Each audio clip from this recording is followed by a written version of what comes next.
पाक Hang-seo is unlikely to manage Indian national team and head coach बनना उनका Indian national team का काफ़ी ज़्यादा मुश्किल लग रहा है। वेल क्यों ऐसा लग रहा है एंड किसको लग रहा है ऐसा कि पाक हेंग-सेओ डिफिकल्ट हो सकते हैं इंडियन नेशनल टीम के हेड कोच की पोजीशन के लिए।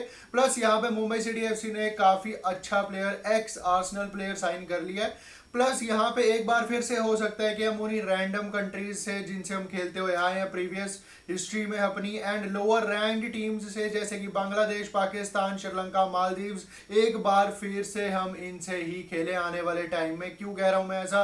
हे guys, welcome back to my channel and अगर आप चैनल पे पहली बार ही आए हो तो make sure to subscribe to this channel, क्योंकि यहाँ पे आपको इंडियन फुटबॉल पे डेली रिलेटेड वीडियोस मिलती रहती हैं। So make sure to subscribe यार। सो आएंगे पाक हेंग-सेओ के ऊपर भी आएंगे, बट यहाँ पे मैं बता दूं कि मुंबई सिटी एफसी ने अनाउंस कर दिया जॉन टोराल को, जो कि एक्स आर्सेनल प्लेयर रह चुके हैं एंड अभी वो ग्रीक लीग में खेल रहे थे एंड टॉप मिडफील्डर एक साइनिंग हुई है ये मुंबई सिटी एफसी की तरफ से। काफ़ी एक्सीलेंट साइनिंग है, क्योंकि अभी भी देखा जाए तो जॉन टुराल का जो करियर है वो काफ़ी ज़्यादा पड़ा है and he is a very good midfielder. Aggressive signing जिसको हम कहते हैं, एक पॉजिटिव साइनिंग जिसको हम कहते हैं, जॉन टुराल के नाम पे वो करी है मुंबई सिटी एफसी ने। एंड आई थिंक कि अपुया को रिप्लेस तो नहीं लाइक टू लाइक ये रिप्लेसमेंट है जॉन टुराल की, बट स्टिल एक मार्की साइनिंग है, काफी इंपॉर्टेंट साइनिंग है मुंबई सिटी एफसी के लिए। बट यहाँ पे दूसरी न्यूज ये निकल के आ रही है भैया कि स्टैट्स रिलीज करें स्टार स्पोर्ट्स ने अपने, तो पिछले साल की अगर उनकी व्यूअरशिप की बात करें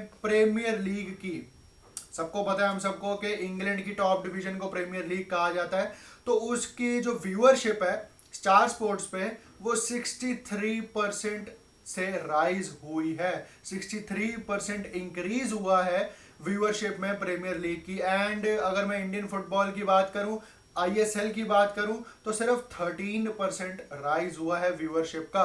we all know that what are the main reasons for that. अच्छी ब्रॉडकास्टिंग मिलती है स्टार स्पोर्ट्स पे, pre show post match show भी मिलता है, काफ़ी अच्छी प्लेयर्स की कवरेज होती है, प्लेयर्स के इंटरव्यू लिए जाते हैं, बड़ी अच्छी एनालिसिस करी जाती है उस पर। प्लस जो एक स्टार्स का पूल है वहाँ पे, टीम्स का पूल है like Arsenal, Chelsea, Manchester city, Manchester United, top European clubs, top clubs in the world, वो जो एक पोल है वो लोगों को और ज़्यादा लेके जाता है। एंड टॉप प्लेयर्स क्योंकि प्रीमियर लीग में खेलते हैं, काफ़ी कंपेटिटिव गेम्स होती है, काफ़ी हाई इंटेंसिटी वाली गेम्स होती है, तो क्यों नहीं सारे फुटबॉल फैंस वहां पे जुड़ना चाहेंगे स्टार स्पोर्ट्स के साथ। एंड अगर मैं बात करूं यहाँ पे वाईकॉम एंड उनकी जो स्पोर्ट्स 18 चैनल है उस पर सिर्फ 13% इंक्रीज हुई है viewership. And we all know that कि क्यों है वो भी इतनी ज़्यादा व्यूअरशिप ना बढ़ने का रीज़न क्योंकि इतने अच्छे प्लेयर्स नहीं हैं, इतनी अच्छी टीम्स नहीं है। अगर मैं बात करूं तो प्लीज कोई ऑफेंड मत होना, ये स्टैट्स है, ये रियलिस्टिक एक बातचीत है इंडियन फुटबॉल की,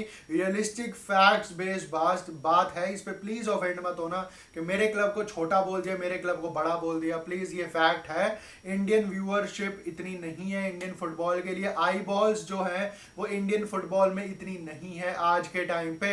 एंड ये जो हम राउंड 3 में नहीं पहुंच पाए हैं ये भी एक काफी बड़ा रीजन है कि क्यों आई बॉल्स अब आने वाले सीजन में और ज्यादा कम हो जाएंगी। सिर्फ जो कुछ पर्टिकुलर फैन बेसिस हैं, अगर मैं बात करूं केरला ब्लास्टर्स का fan base, Mumbai city FC का जो है, मोहन बगान, ईस्ट बंगाल, इनके जो फैन बेसिस हैं वही व्यूअरशिप सारी देखा जाए तो हैंडल कर रहे हैं, उन्हीं की जो ये व्यूअरशिप है वही आ रही है। बट नए फैंस क्या जुड़ना चाह रहे हैं इंडियन फुटबॉल के साथ?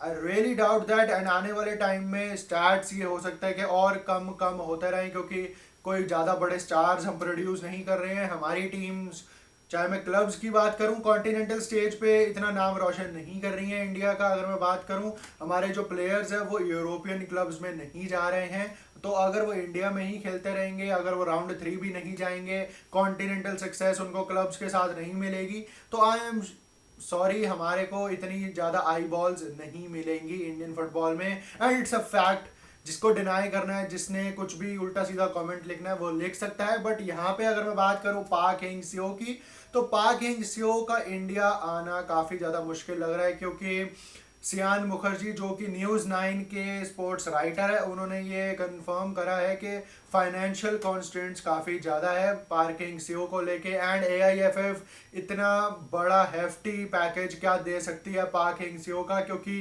एक साल का कुछ उनको 5 से 7 करोड़ रुपए देना पड़ेगा। तो क्या पाक हेंग-सेओ को ला सकेगी एआईएफएफ? श्यान मुखर्जी की अगर मैं बात मानूं तो वो कह रहे हैं कि it's highly difficult, but yes कुछ भी हो सकता है इंडियन फुटबॉल में। बट देखा जाए तो ईगोस टी मैच को जो 25 लाख दिए जा रहे थे एक महीने में, एंड जो पाक हिंग सीओ की डिमांड है 41 लैक्स, आई थिंक इसके बीच का एक कोच लाएंगे हम जो कि 30 से 35 लैक्स एक मंथ के लेगा। 41 लैक्स बहुत ज़्यादा हो जाएगा, 45 लैक्स भी बहुत ज़्यादा हो जाएगा, and 25 lakhs I don't think कि उतने कम पैसे भी कोई लेगा। 30-35 लैक्स में ही एक अच्छा कोच AIFF ढूंढने की कोशिश करेगी। बट यहाँ पे कल आखिरी डे है to send the applications for Indian national team head coach job. कल डेडलाइन है, 3 जुलाई कल आ गई है, तो कल के बाद हो सकता है हमको अगले 7 से 10 दिनों में हमको अपना नया कोच मिल जाए, क्योंकि 4 से 5 कोचेस को शॉर्टलिस्ट करके फिर उनको इंटरव्यू के लिए भी बुलाएगी AIFF। एंड ऑलरेडी 250 से ज़्यादा, 250 के आसपास एप्लीकेशंस आ चुकी हैं, बट उनको शॉर्टलिस्ट करना एंड उनके फिर इंटरव्यूज लेना, तो it will take I think 7 to 15 days. And हो सकता है कि जुलाई के एंड में हमको एक नया कोच मिल जाए। बट यहाँ पे अगर मैं बात करूँ तो हो सकता है कि एक बार फिर से हम छोटी छोटी कंट्रीज से ही खेलते रह जाएं इंडियन नेशनल टीम हमारी जो इंडिया की है।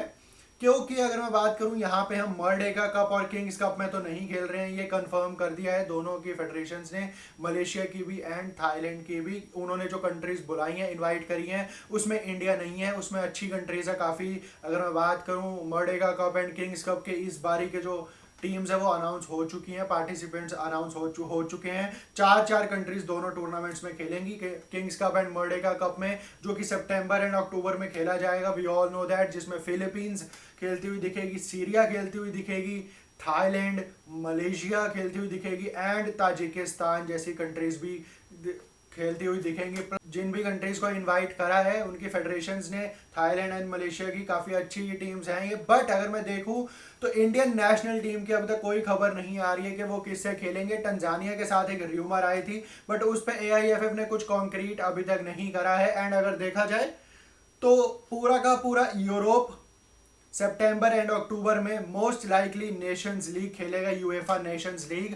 अगर मैं बात करूं कॉन्मेबॉल की, साउथ अमेरिकन कंट्रीज की, तो वर्ल्ड कप क्वालिफायर्स खेले जाएंगे सितंबर अक्टूबर नवंबर में। एंड अगर मैं बात करूं एशिया की, तो एशिया की जो टॉप 18 कंट्रीज हैं वो ऑलरेडी राउंड 3 के फिक्चर्स खेलेंगी सितंबर अक्टूबर नवंबर में। तो एक बार फिर से हो सकता है कि हम लो रैंक्ड टीम्स के अगेंस्ट खेलें, क्योंकि ज़्यादा कंट्रीज अब अवेलेबल नहीं है फ्रेंडलीज खेलने के लिए। इंटरकॉन्टिनेंटल कप के लिए हमको अफ्रीकन कंट्रीज ढूंढनी पड़ेंगी, या फिर से वही मालदीव्स, बांग्लादेश, श्रीलंका, ये सब कंट्रीज हम हो सकता है कि इनविटेशन इनको भेजें हम। तो ये एक देखने वाली बात अब ये होगी कि इसमें AIFF कितनी जल्दी प्रोसीड करती है, कितनी जल्दी अलग अलग फेडरेशन से बात करती है, क्योंकि यहाँ पे ज़्यादा टाइम नहीं है। ऑलमोस्ट 90% कंट्रीज का तय हो चुका है कि कौन वर्ल्ड कप क्वालिफायर्स खेलेगा, कौन राउंड 3 खेलेगा, कौन नेशंस लीग खेलेगा। तो बहुत ही लोअर रैंक टीम्स ऐसे फिर रह गई हैं अवेलेबल ज़्यादातर अब, क्योंकि 8 से 9 कंट्रीज अब मर्डेगा कप एंड किंग्स कप के लिए भी फाइनल हो चुकी है। तो यहाँ पे इंडियन नेशनल टीम क्या एक बार फिर से लोअर रैंक टीम्स के साथ खेलेगा?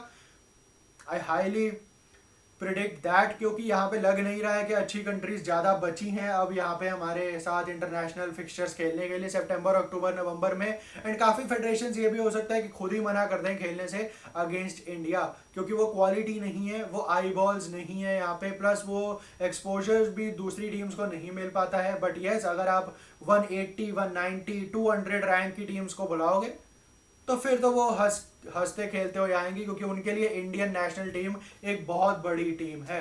तो यही थी आज की वीडियो। अगर आपको पसंद आई हो तो लाइक, शेयर एंड सब्सक्राइब कर देना। Till then, peace out.